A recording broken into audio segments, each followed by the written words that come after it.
Ljudi, pozdrav, još jedan podcast Vrisak pred vama i pred nama. Naš današnji gost, mladi politolog, politički analitičar, u jednom, možda najkraćem kazano, stručnjak, inače i moj dobar prijatelj, Marko Lucović. Bit ćemo na ti. Marko, dobrodošao u podcast. Hvala ti, Ivane, na pozivu. Drago mi je da smo danas ovdje i da ćemo pričešljati neke teme. Evo, bili su lokalni izbori. Pitanje tebi na početku, kao i svim drugim gostima, šta ima? A ništa posebno, evo. Ide pomalo, radi se. Radi se iz dana u dan i tako. Aktualne su ove poplave, odnosno posljedice od poplava koje su najviše zadesile Jablanicu. Po tvom nekom mišljenju, reci mi, odgovornost za to u smislu vlasti, je li na lokalnoj vlasti ili na državnoj razini, odnosno federaciji? Svakako da je to i lokalna i državna vlast, jer ni jedna ni druga ne može funkcionirati samo kao jedna ili samo kao druga. Dakle, i lokalna vlast bi trebala biti u koordinaciji nekoj simbiozi sa državnoj vlasti. Tako da tu se dogodio niz propusta, prvenstveno na lokalnoj razini, nakon toga koje se nisu isporučivale, dakle, na državnu razinu, i tu je nastao negdje u toj komunikaciji nastao problem između lokalne i državne vlasti. I nažalost, dogodilo se ovo što se dogodilo. Zbog loše, koordinacije, loše komunikacije imamo problem. Glupo je reći problem, dakle imamo katastrofalne posljedice, ljudske žrtve, materijalna šteta, dakle trebalo se to na vrijeme sankcionirati. Kako bi u budućnosti ti, evo, iz pozicije vlasti, hipotetski da si načelnik, gradonačelnik ili državni premijer, kako bi pokušao spriječiti takve situacije? Pa, prvenstveno je trebalo vidjeti imaju li, dakle, firme koje su izvodile te radove, mislim, dakle, na onaj kamenolom, imaju li potrebne dozvole. Dakle, bez dozvola nemoguće je bilo što raditi, tako, dakle, i pa evo, u ovom slučaju vaditi nekakav kamen i raditi bušotine ili bilo što drugo, bez da se ishodile prethodne dozvole. Dakle, a to bi trebala upoznata biti s time lokalna vlast. Kod nas se, ne znam jesi ti primijetio, kod nas se dosta tog radi nekako aljkavo. Evo, kad prođeš kroz centar Širokog Brijega, pa nekad ti treba 40 minuta kao da si na 5. aveniji u New Yorku. Zašto tek kad se dogodi ljudska žrtva kao u Jablanici, tek tada krećemo pričati o tom da bi vlast trebala nešto, da bi mogla nešto? Kad će konačno ti ljudi koji donose odluke reći, pa čekaj ljudi, pa ne može baš ta zgrada tamo, pa nema baš prostora, pa nema baš plana. Kako to nekako u kulturi političkoj probuditi? A upravo to, politička kultura je nešto što nas kao zajednicu, kao narod koji živi na ovim prostorima, ne mislim generalno samo na Hrvate, nego i na Srbije, na Bošnjake. Pa cijeli Balkan je više manje takav. Dakle, mi ne razmišljamo o posljedicama dok se ne dogodi nešto što te posljedice, dakle, prouzroči. Mi smo jednostavno narod koji je lagodan, koji komodno živi, koji ne razmišlja previše o nekakvoj kulturi, da bi se nešto trebalo uraditi ranije, dakle, da bi se trebalo nešto početi. Evo, u ovom slučaju konkretno, dakle, govorimo, evo, vi ste spomenuli o cestu, banalan primjer ili nešto slično. Dakle, jednostavno, dok se nešto ne dogodi, ja to ne mogu drugačije opisati, dakle, dok se nešto ne dogodi, mi kao narod tek tada počnemo. I jako smo solidarni. Evo, bilo kakav potres, poplave, bilo što, neka nesreća, mi se solidariziramo u najvećoj mogućoj mjeri, skupljamo pomoć i radimo sve što je u moći svakoga od nas, svakog pojedinca. Dok se to ne dogodi, vrlo često znamo biti neugodni, neprijatni jedni prema drugima, pogotovo zbog činjenice da ovdje žive 3 naroda, 3 nacije. Znamo, pogotovo i javnom prostoru, javnom diskursu spominjati ružne riječi, ružne uvrede na račun drugih. Onda kad se nešto dogodi, neka loša stvar, mi smo solidarni, mi kao da nema podjela među nama. Da, ljudi su inače takvi, kad se dogodi tragedija, lakše se ujedine. Drago mi je sad da si spomenuo ovaj izraz 3 naroda, 3 nacije. Hajde malo za naše gledatelje. Objasni nam iz politološke perspektive, žive li u Bosni i Hercegovini 3 različite nacije ili 3 različita naroda? I u čemu je zapravo razlika? Da bi nacija bila zapravo nacija, potrebno da ona ima, dakle, svoje porijeklo, dakle, kako je nastala i da bila politička zajednica. Kao politička zajednica možemo govoriti o naciji. Mi ne možemo o političkoj zajednici govoriti kao narodu. U tom slučaju mi ovdje imamo 3 konstruirane zapravo političke nacije i nemoguće je govoriti o nekom narodu ili bilo što slično. Dakle, u Bosni i Hercegovini isključivo, a to su neki nažalost pokušali imputirati i na neki način čak i instrumentalizirati taj pojam nacije. Dakle, nemoguće je govoriti, ponavljam, u Bosni i Hercegovini o 3 naroda jer ovdje su nacije konstruirane već praktički stoljećima, neke možda malo i kasnije, ali generalno u cjelini je to, dakle, može se govoriti o 3 konstruirane nacije. Kad upališ TV stalno EU integraciju, da oprostiš na izrazu, povraćam se više od EU integracija i zapada, ali ne možemo to ni izbjeći, to nam je realnost, današnjica. Ako ne današnjica, onda sutrašnjica. Tko od zapadnih zemalja treba ovakvoj Bosni i Hercegovini biti uzor? Na koga se mi kolektivno u BiH možemo ugledati i reći, aha, mi bi mogli onako. Koja je to država iz tvoje vizure? Pa ja sad ne mogu točno govoriti o nekoj državi koju ja smatram da bi trebala se Bosna i Hercegovina ugledati na tu državu, međutim postoje države koje su slično uređene kao Bosna i Hercegovina. Dakle, postoje konstitucijske demokracije i države koje su više nacionalne i koje konstruiraju svoju političku zbilju i dnevnost na način na koje su možda one, a možda i s pomoć nekih drugih stranih država ili sila uspjele to konstruirati na pozitivan način. Ja ne kažem da Bosna i Hercegovina trebala biti ta država, da bi trebala biti država koja će kopirati, uzeti tu politički sustav te države i kopirati ga, implementirati ga na svoj vlastiti sustav, jer nemoguće je da to funkcionira zapravo u realnosti. Dobro, ali uzor, zna se što je uzor, nećemo sad kopirati. Uzor bi svakako trebala biti Švicarska ili Belgija, jer Belgija i Švicarska su više nacionalne države koje relativno dobro funkcioniraju i to je ono što bi trebalo Bosni i Hercegovini biti primjer i uzor. Da se poštuju prava, da se poštuju nekakva pravila, zakoni i da zapravo ovdje da vlada jedna demokracija koja je stabilna, koja je etablirana. Nažalost, mi to danas ne možemo živjeti u Bosni i Hercegovini. Malo skačemo s ovih lokalnih tema s ceste u širokom na ove, ajmo reći, nacionalne i velike teme, ali idemo sad nastaviti u tom tonu. Uskoro su američki predsjednički izbori. Tvoja procjena tko će pobijediti? Američki predsjednički izbori su uvijek zanimljivi i vrlo je nezgodno reći tko bi mogao biti predsjednik, jer do samog kraja se zapravo i ne zna. Još dok traju predizbori, dok se održe sva događanja do izbora, mi znamo isto tako da je i SAD poprilično podijeljena država po pitanju republikanaca i demokrata. Jednostavno u ovom trenutku je teško prejudicirati bilo kakav rezultat. Vidjet ćemo kad budu izbori, onda će možda komentirati te rezultate izbora. Možda bi to bilo zahvalnije. Bili za demokrate možda bolje bilo da se umjesto Kamale Harris kandidirala Michelle Obama? S obzirom da Barack Obama jako dobro kotira u tim demokratskim krugovima i da je ostavio koliko toliko zapažen rezultat i kao osoba je dosta ostavio dobar utisak, barem u tim krugovima, kao jedna karizmatična osoba, kao jedan karizmatičan političar. Možda u ovom trenutku bi njegova supruga na osnovu njega, na osnovu njegovog računa koje je ostavio, bila eventualno bolji kandidat, ali ni to ne mora značiti. U svakom slučaju najbolja je moguća opcija da nije Biden kandidat za predsjednika, jer jednostavno ima to je bilo smiješno i prije 4 godine, da, ne sad. Da, jednostavno čovjek je se pogubio, jednostavno i uzela ga i starost i senilnost, da je nemoguće da jedna takva osoba, jedan takav čovjek, stariji čovjek koji već nije mentalno zdrav ni fizički, da obnaša jednu tako prevažnu političku funkciju. Nedavno, kod nas održani lokalni izbori, zovem jedan poznanik tu iz naših krajeva, iz Hercegovine koji se kandidirao na jednoj od listi i kaže meni, slušaj, ja bi sad malo reklame. Ja rekao, šta bi ti? Kaže, malo Facebook, malo TikTok, malo Instagram, kaže, malo Google Ads, rekao, dobro, koliko je budžet za to sve? Kaže, to je 500-600 maraka. I onda neki dan čitam da je Obama, zato i pitam ovo pitanje vezano za Obamu, kaže na nekom skupu demokrata, zahvaljujući Obami, prikupljeno $17 milijuna donacija za Kamalu Harris. Možeš li ti uopće pojmiti taj iznos novca koji će se potrošiti na tamo neku kampanju za neke izbore? $17 milijuna, čovječe Bože. Da. Pa iz ove perspektive je to teško shvatljivo.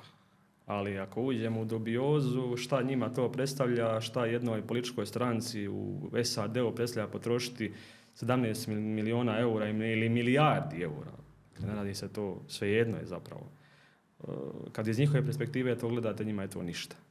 I oni će dati sve moguće, usmjeriti sve moguće resurse, pa i ove materijalne u svoju pobjedu i neće biti nimalo njima žao, niti će razmišljati o nekim drugim potrebama drugih ljudi, zašto netko u nekom drugom dijelu svijeta možda preživljava sa 500 ili 1000 maraka, jednostavno to je tako.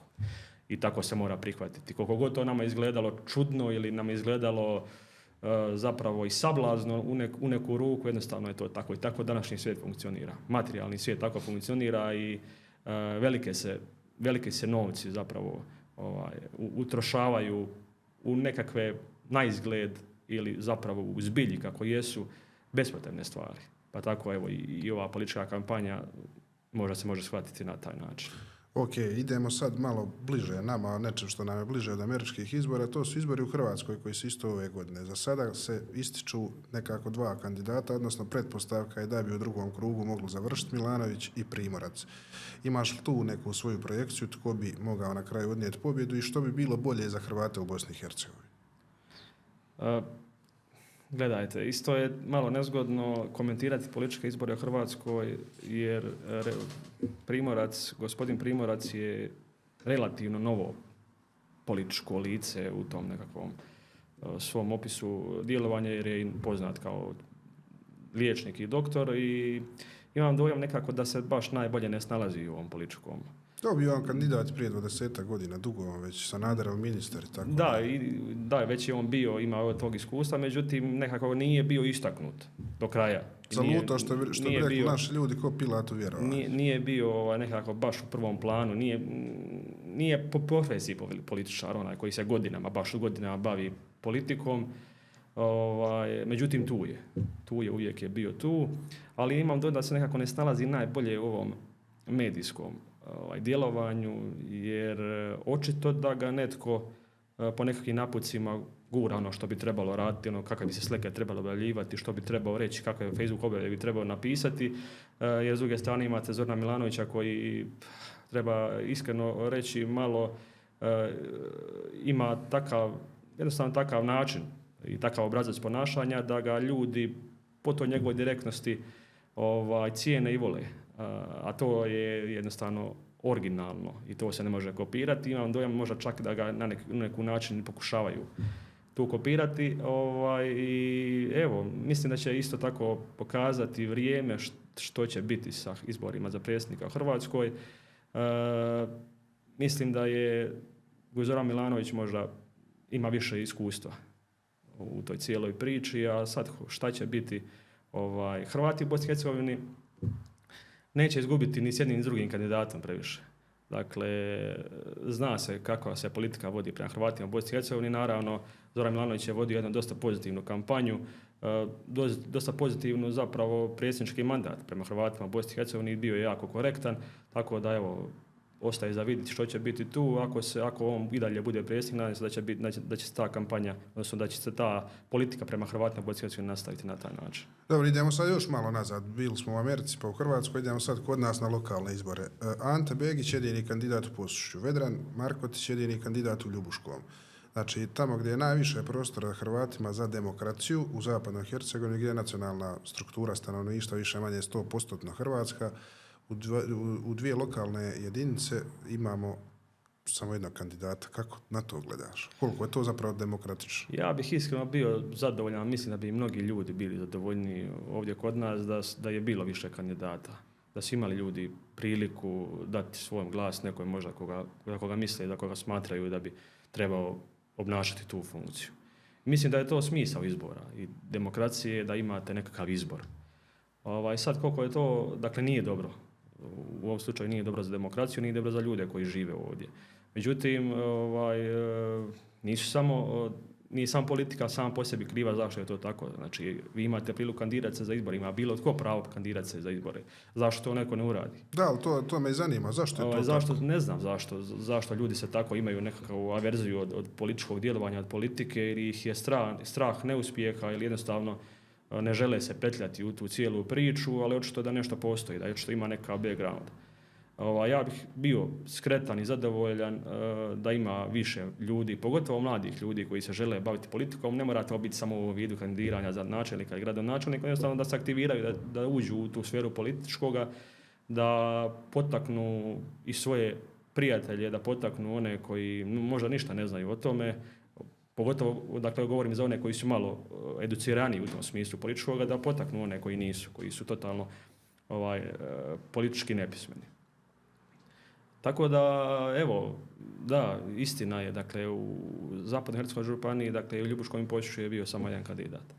I mislim da bi trebalo, dakle, aktivirati više mladih ljudi koji će možda jednog dana biti tu. Nije sad bitna i stranka, mislim, bitna je stranka, ali bitno je da dolaze mladi i čestiti ljudi. I to je najbitnije od cijelog sposoba. Ali zašto, jel ti imaš dojam, mislim, ja osobno imam taj dojam, kao da se ljudima politika gadi. Čim kažeš, sluša izbor, nemoj. A to je najveći problem zato što je politika kod nas, dakle, kontaminirana u svakom smislu. Dakle, jedna neprofesionalna djelatnost, tako slovi, nažalost, u Bosni i Hercegovini i Hrvatskoj na ovim našim prostorima, jer su je kontaminirali nekakvi lopovi, da ih tako nazovem, oni koji su možda nekad nešto radili ili neke nečasne radnje i sad mladi ljudi to shvaćaju samo na taj način. Je li uopće više moguće to iščistiti? Pa je, ja mislim da je. I da nisu svi ljudi koji se bave politikom da tako shvaćaju politiku. Ima jako puno primjera i mislim da je jednostavno možda takav način shvaćanja možda prevladava, ali on i nije u cijelosti točan. I to zapravo je trebalo mijenjati tu svijest kod ljudi da to nije samo tako. Da, tko bi to trebao mijenjati? Ne znam, Filozofski fakultet, odsjek politologije, mediji, aktualna vlast. Oni koji se bave upravo politikom svojim primjerom. Oni bi trebali to mijenjati. A ima primjera, dosta ja ih poznam, znam osobno dosta ljudi koji se bave politikom, koji su izrazito čestiti, sposobni, pametni, ambiciozni i zašto ne. I oni su odličan primjer. Jesi ti osobno razmišljao o aktivaciji od nekoj ozbiljnije? Pa razmišljao jesam, naravno da sam razmišljao. Ja sam završio politologiju i bavim se, dakle, politikom na onaj način, ali se bavim i naravno da sam razmišljao, ali evo, nisam još definitivno odlučio se za taj potez. Imaš li neku procjenu kad će Hrvati u Bosni i Hercegovini prodisati u smislu više stranačja i istinske demokracije? Hoće li uopće ikad? Dakle, mi često govorimo o više stranačju kod Hrvata, kod hrvatskog naroda u Bosni i Hercegovini. Hrvati u Bosni i Hercegovini se suočavaju sa strukturalnim problemima. Dakle, s problemima često spominjanim legitimnim predstavljanjem, dakle, i konstitutivnošću naroda, što je zapravo potrebno, vrlo potrebno. I bez toga Hrvati ne mogu funkcionirati niti opstati u Bosni i Hercegovini. Dakle, potrebna je hitna izmjena izbornog zakona. Ovo što se do sada uradilo, to je sve po meni šturo i jalovo i treba ući u jednu ozbiljnu radnju promjene izmjene izbornog zakona gdje će sva tri naroda biti zadovoljna. I mi se bavimo tim stvarima umjesto da se bavimo stvarima, dakle, hrvatski narod da se bavi upravo ovim stvarima, dakle, da se razvija demokracija, da se razvija politički bazen, da se ide u ove nekakve stvari što većeg razvijanja, dakle, demokratičnosti kod ljudi. Mi se, nažalost, moramo baviti stvarima koje su se trebale riješiti prije 20 i više godina. A tko će riješiti te stvari o kojima govori? Pa mora ih riješiti prvenstveno politika. Hrvatski politički predstavnici, dakle, moraju biti spremni na to da pregovaraju u određenom trenutku da se ta situacija promijeni. Naravno, uz pomoć međunarodne zajednice koja je neizostavan faktor u Bosni i Hercegovini, mi to vrlo dobro znamo. A naravno, s kim morate razgovarati s drugim političkim akterima, i sa onima sa bošnjačke strane i sa onima sa srpske. Potreban je dijalog u Bosni i Hercegovini. Kako gledaš u tom svemu na ulogu visokog predstavnika, Kristijana Schmidta? Kristijan Schmidt, kao i svaki visoki predstavnik do sad, ima tu jednu ulogu medijatora, dakle, da pokuša na neki način uspostaviti ravnotežu u političkim odnosima u Bosni i Hercegovini. I svaki, dakle, visoki predsjednik do sada je imao svoj način na koji je to radio. Kristijan Schmidt ima svoj način na koji to radi. Jedni će reći da je to loše, drugi da je to dobro. Dakle, ono kako ja njega vidim kao političara, prvenstveno jer on jednu ruku i je Pa političar. jest, ono što je nametnut, nije izabran na izborima, ali političar. Da, obnaša političku funkciju, samo ne obnaša u svojoj zemlji nego u drugoj zemlji. Dakle, ja ga vidim kao čovjeka koji je shvatio ozbiljno ovu situaciju, shvatio je da ovdje žive narodi koji se duboko, dakle, ne slažu oko određenih političkih pitanja i da će on biti jedna od osoba koja će pokušati to promijeniti. Očekuješ li još neke njegove intervencije vezane za izmjene izbornog zakona ili ono što je napravio prije godinu i pol dana, to od njega? Ja mislim da će se dogoditi još određene izmjene izbornog zakona. Naravno, ako bude, vrlo je osjetljivo pitanje, dakle, kod Bošnjaka, jer on je svjestan isto situacije kada se govori o tome, jer je određen dio, ili barem ona radikalna struja bošnjačka je očito nezadovoljna jako s ovim izmjenama što su do sada bile i bili su i neki prosvjedi i svašta se događalo. Imam dojam da se ne on kao čovjek, nego ta institucija i određene dakle, međunarodne sile i one koje dolaze iz svijeta zapadne demokracije boje te radikalne struje. I o tome će ovisiti zapravo hoće li on donositi neke izmjene izbornog zakona koje bi bošnjački predstavnici te radikalne struje, dakle govorimo o SDA i DF, smatrali totalno neprimjerenima za njih. Dobro, oni su sad u oporbi, Bakir je bivši, ženu su mu skoro uhapsili, pitanje dana kad će njega uhapsiti. Zar stranci strahuju od jedne SDA?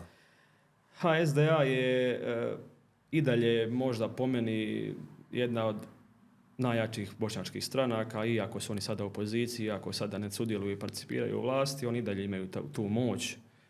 Pitanje je samo kada će tu moć povratiti. Oni su je sada po meni dakle, izgubili u jednom periodu koji će, ako budu pametni, govorim, ako budu radili dobre stvari, ako budu kadrovirali i opametili se na osnovu ovoga što se do sada dogodilo, dakle, da će se vratiti. Jer teško, evo sada, samo uzet ćemo dakle, istu stvar, istu poziciju da se dogodilo kod Hrvata, da imate jedan HDZ koji je završio u opoziciji i koliko je bilo realno očekivati da se taj HDZ neće vratiti ponovno. Misliš da je to situacija koja se može uspoređivati? Govorim, dakle, hipotetski, da je se dogodilo... Ne, pa događalo se i kod nas, zato te pitam. Mislim da je vrlo realno. Misliš dakle, da je SDA kod Bošnjaka jaka toliko koliko je HDZ kod Hrvata? Da. Kaže Bakir Izetbegović neki dan u jednom intervju, kaže NIP, Narod i pravda, Dina Konaković, kaže oni će upola biti slabiji za iduće izbore nego što su bili za prošle, kaže malo pomalo nestat će oni. Jer onda zapravo Bakir Izetbegović u pravu na tragu ovog što sam sad rekao.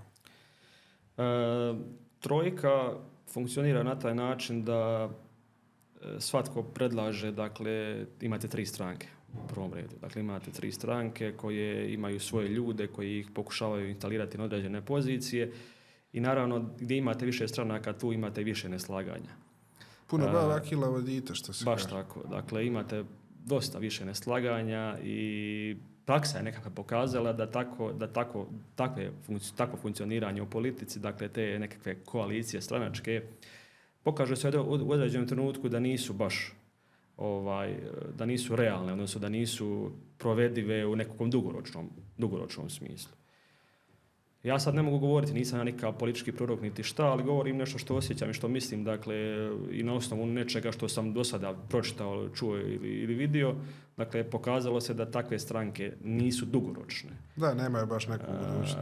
Dok su u vlasti, onda to funkcionira. Kad pređe u opoziciju, vjerojatno kad trojka pređe u opoziciju, da će se ta trojka raspasti. Da, teško je biti dugo u oporbi, osim ako si Most ili Slaven Raguž. Kad su oni podijelili pozicije, kad sad sve funkcionira savršeno, imate dakle, idealnu, idiličnu situaciju, to će funkcionirati. Kad se ta situacija raspadne, kad se pređe dakle, u opoziciju, onda se javlja se niz problema. Što je s našim korpusom? Idemo malo o našim strankama. Republikanci, meni djeluje kao da oni stagniraju već neko vrijeme, kao da nema nekog rasta. Što ti misliš?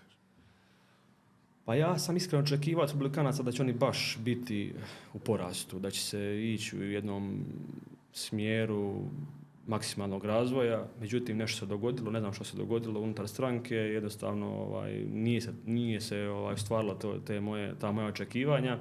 Nažalost, kažem nažalost jer smatram da je bilo dobro da Hrvata ima dosta kvalitetnih političkih stranaka. Tako da jednostavno da, oni su stagniraju, kao što si rekao Ivane, znači stagniraju. Hoće li se dogoditi u narednom razvoju, u narednom periodu da će iskočiti iz tih svojih kolosijeka, vidjet ćemo. Kako komentiraš lokalne izbore, odnosno rezultate istih u gradu Mostaru? Pa izrazito povoljni za Hrvate. Možda malo i neočekivano. Jer ljudi s kojima sam pričao, kojima sam komentirao političku situaciju u Mostaru i generalno lokalne izbore u Bosni i Hercegovini nisu baš nešto bili previše optimistični što se tiče konkretno Mostara.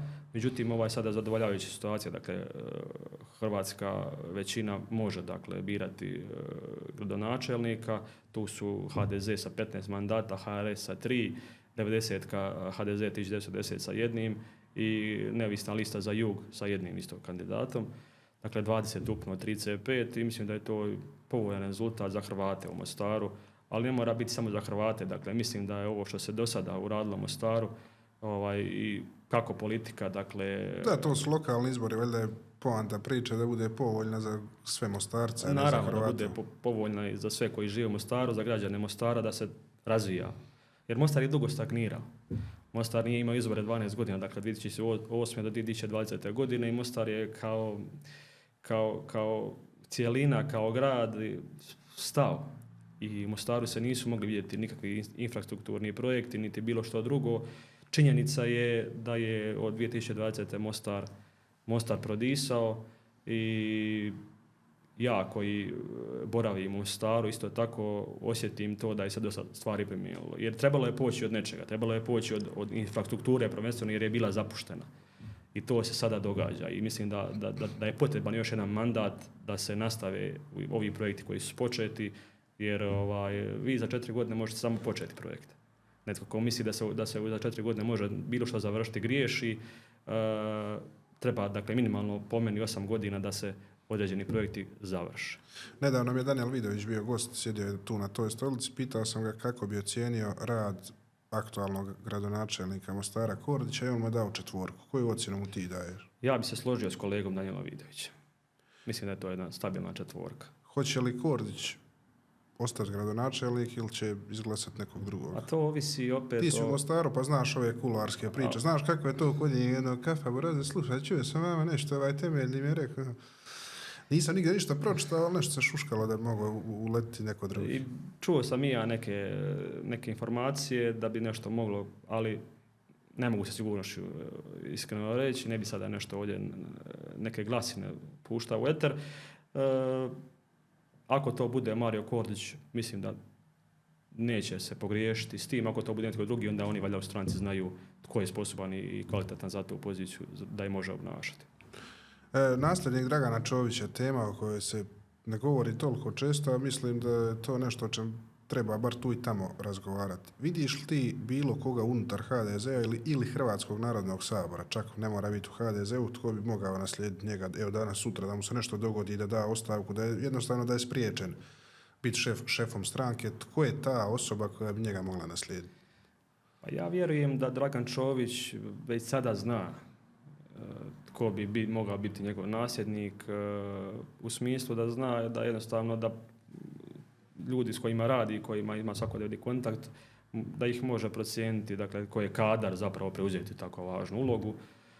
Ja ne bih o imenima, znam dosta ljudi koji su kvalitetni, koji su u stranci, koji su sposobni, imaju ambicije, ali to opet na kraju krajeva možda i ne ovisi toliko o tome, nego o tome kako će se stvari odvijati, tko će biti možda najprikladniji u tom trenutku, jer i trenutak je bitan.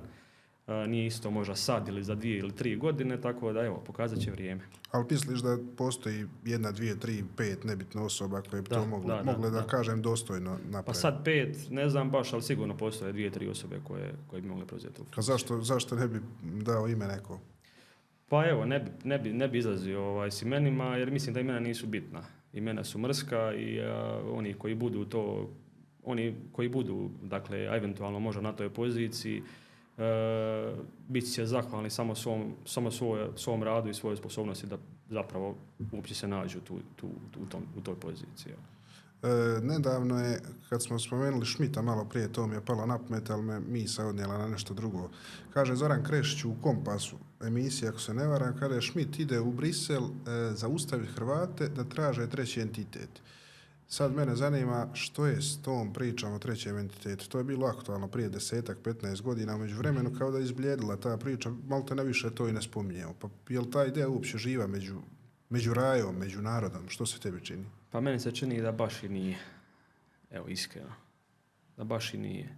Jer baš kao što si ti rekao, dakle, prije 10 godina ili pa tako nekako 10 godina se doslovno pričalo o trećem entitetu kao temi koja je nas je svakodnevno zaokupljala. Ja sam tada još bio student, školarac, možda nisam toliko još razmišljao o tome, ali znam kako je bilo i znam da je bila to tema koju je trebalo, to je bilo vrijeme platforme, to je bilo vrijeme kada se događalo. Pa i ranije čak, možda i 15-20 godina. Tako je, pa i ranije sigurno, a nazad 10 godina ponovo sve slabije i slabije, dakle otpadao je taj kontinuitet.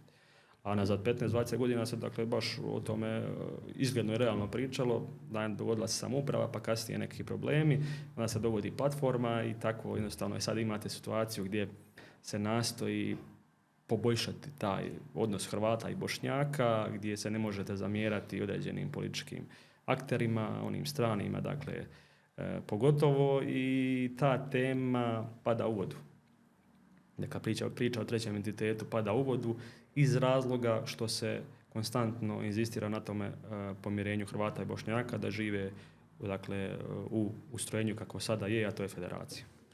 Pazi, ovo sam danas nešto razmišljao. Znači, bila je stranka ta HDZ i HSP je uvijek bio tu negdje, ne znam zašto, to ne mogu nikako shvatiti, ali tu su oni negdje uvijek, znači govorimo prije 30 i nešto godina. Znači, bio je HDZ, onda se od njega odvojila 90-ka, onda se od 90-ke odvojio HRS. Onda je bila situacija u Prozor Rami da se napravila ova neovisna ramska lokalna stranka koja je nastala opet od 90-ke. A u Tomislavgradu je recimo nastao HMP opet od HDZ-a. Kao što je u Žepču nastao HDS od HDZ-a. Kako komentiraš to da se kod nas ljudi politički dijele isključivo po nekom interesu, foteljama, upravnim nadzornim odborima, a da se nikad, evo, u zadnjih 35 godina nije dogodio nekav ideološki sukob? Pa da imaš jednu frakciju u HDZ-u koja je recimo pro-gej ili pro-marihuana, pa kažu, nećemo mi više s vama, vi ste predesno. Znači uvijek su te nekakve foteljaške podjele i frakcije. Zašto? Kako? Pa očito je tu je na snazi nedostatak ideološkog promatranja.